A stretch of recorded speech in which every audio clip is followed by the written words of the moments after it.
Allu Arjun recent గా ప్రేక్షకుల ముందుకు వచ్చిన మూవీ పుష్ప 2. ఈ movie block buster hit talk ను సొంతం చేసుకుంది. ఈ మూవీలో జాతర ఎపిసోడ్ కీలకం. సెకండ్ హాఫ్ లో వచ్చే ఈ సన్నివేశం సుమారుగా 20 నిమిషాల నిడివితో ఉంటుంది. ఈ సన్నివేశం మొత్తం అల్లు అర్జున్ తన నటనాట్య విశ్వరూపం చూపించేశాడు. ఆయన పర్ఫార్మెన్స్ థియేటర్స్ లోనే నిజంగా కొంతమందికి అమ్మోరు సోకినట్లు అయింది. వాళ్ళంతా పూనకాలొచ్చి ఊగిపోవడం వంటివి వీడియోల ద్వారా మన కళ్ళారా చూశాము. అయితే ఈ పాట గురించి సోషల్ మీడియాలో రకరకాల పుకార్లు వినిపిస్తున్నాయి. ఆ పాట పాడింది ఎవరు, అసలు ఎన్టీఆర్ ఈ పాటను నిజంగానే పాడారా అంటూ అల్లు అర్జున్ ఫ్యాన్స్ సైతం ఆశ్చర్యపోతున్నారు. ఎందుకంటే ఆ పాటలో వాయిస్ అచ్చం ఎన్టీఆర్ లాగే ఉంది. నిజానికి ఆ పాటను పాడింది ఎన్టీఆర్ కాదు, అల్లు అర్జున్ కి వీరాభిమాని అట. ఎన్టీఆర్ వాయిస్ లాగా ఉంది అంటూ ఒక వీడియో చేశాడు.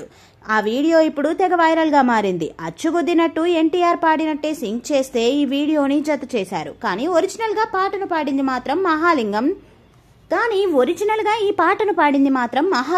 చంద్రబోస్ ఈ పాటకు లిరిక్స్ రాయగా దేవిశ్రీ ప్రసాద్ సంగీతం అందించారు. కేవలం పుష్ప 2 చిత్రంలోనే కాదు, ఇండియన్ ఫిల్మ్ ఇండస్ట్రీ హిస్టరీలో ఈ పాట ఎప్పటికీ చిరస్థాయిగా గుర్తుండిపోతుంది. ఇది అసలు మ్యాటర్. ఇక పుష్ప 2 నెల దాటినా కలెక్షన్స్ మాత్రం తగ్గలేదు. వరుసగా ఒక్కో రికార్డును బ్రేక్ చేస్తూ వస్తుంది. ప్రస్తుతం 1900 కోట్ల గ్రాస్ ను వసూలు చేసిందని వార్తలు వినిపిస్తున్నాయి. మరికొద్ది రోజుల్లో 2000 కోట్ల రాబట్టి పక్కా 2000 కోట్లను రాబట్టడం పక్కా అని ఫ్యాన్స్ సంబరపడిపోతున్నారు. ఇక జనవరి 10న Ram Charan game changer movie